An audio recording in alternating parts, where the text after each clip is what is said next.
चंद दिन पहले मेरा जाना हुआ पिंडी की एक बहुत ही मशहूर व मारूफ़ और बहुत ही पुरानी गली जो कि मशहूर है लोहारों वाली गली के नाम से।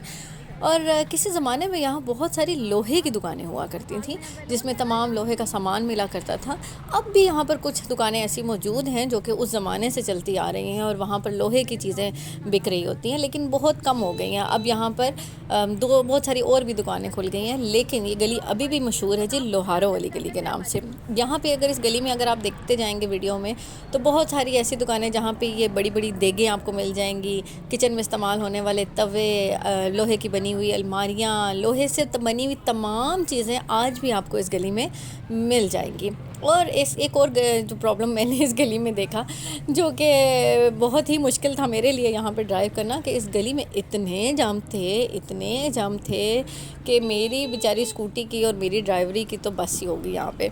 कि मुझे सबसे ज़्यादा प्रॉब्लम होती है कि जब जंप आ जाते हैं, हर थोड़ी देर बाद जंप और इतने खड़े जंप थे इस रोड के ऊपर कि बस जी मेरी तो बस होगी इस रोड पे ड्राइविंग कर करके। और स्कूटी जो होती है ना हमारी, उसका एक प्रॉब्लम भी होता है। जो मोटरसाइकिल होता है ना वो इजीली जंप से गुजर भी जाता है। स्कूटी का प्रॉब्लम ये होता है कि ज़रा सा खड़ा जंप यहाँ पर आता है और हमारी स्कूटी बेचारी नीचे से लग जाती है। और मेरी जो स्कूटी है ना, उसका एक प्रॉब्लम ये भी है कि जैसे ही वो उसके नीचे अगर शीट जो है ना वो टच हो जाती है तो मेरी स्कूटी बंद हो जाती है। तो इतना मसला हुआ इस लोहारों वाली गली से मेरा गुजरना जब था, वो पहला एक्सपीरियंस था मेरा यहाँ से गुजरने का, लेकिन वो इतना बुरा था कि बेचारा जो है ना मेरा हाल ही बेहाल हो गया।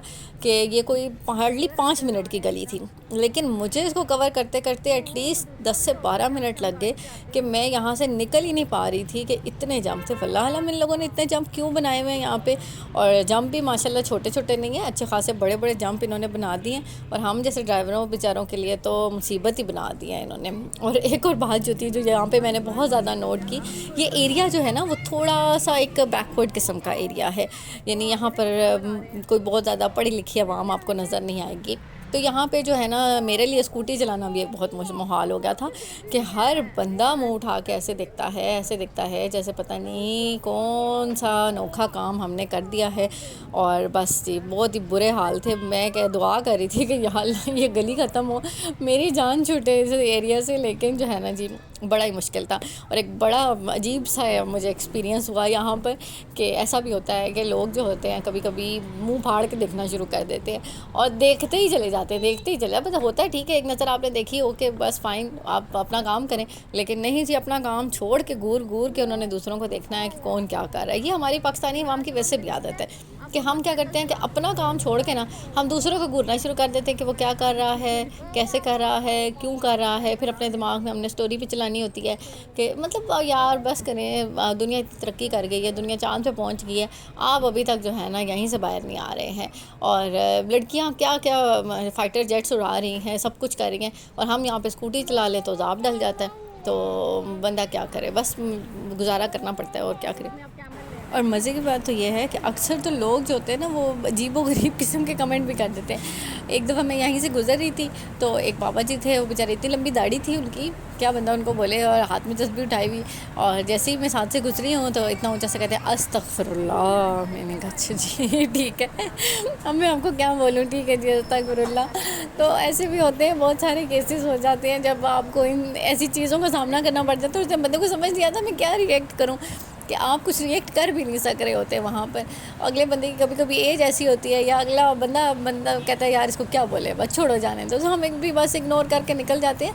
लेकिन अब तो बहुत सारी ऐसी हैं लड़कियाँ जो कि ना सिर्फ स्कूटी बल्कि मोटरसाइकिल भी चला रही हैं। तो ये चीज़ें तो अब कॉमन हो गई हैं, लेकिन पता नहीं हमारी आवाम जो है ना वो कब इन चीज़ों को समझेगी या कब इन चीज़ों को लाइट लेगी। यार देखिए, हर किसी की अपनी मजबूरी होती है, हर किसी ने अपने अकॉर्डिंगली काम करना होता है, या वो अपनी ईज़ देखता है कि मेरी सहूलत कैसे है। तो आप ये देखें कि अगला बेचारा जो होगा वो किस मुश्किल में होगा या किस परेशानी में होगा, अगले की सिचुएशन को समझने की कोशिश की। अगर सिर्फ अपना ही पर्सपेक्टिव ना देखा करें कि आप क्या चाहते हैं या आप क्या सोचते हैं, थोड़ा सा किसी और के पॉइंट ऑफ व्यू को भी अगर हम सोचना शुरू कर दें, तो मेरा ख्याल है कि बहुत सारी चीज़ें जो है ना वो नॉर्मलाइज हो जाएंगी। पाकिस्तान में भी जहाज़ भी अगर लड़की उड़ा रही होगी तो कोई पलट के नहीं देखेगा। होप्स हो कि मेरी तरह आपके भी बहुत सारे ऐसे एक्सपीरियंसेस रहे होंगे। अगर आपका कोई ऐसा एक्सपीरियंस रहा हो तो मेरे साथ शेयर करना मत भूलिएगा। मिलते हैं आपसे अगले ब्लॉग में, तब तक अपना बहुत सारा ख्याल रखिएगा, क्योंकि आपके बहुत सारे प्यारों को भी आपकी बहुत सख्त किस्म की ज़रूरत है। अल्लाह हाफ़िज़।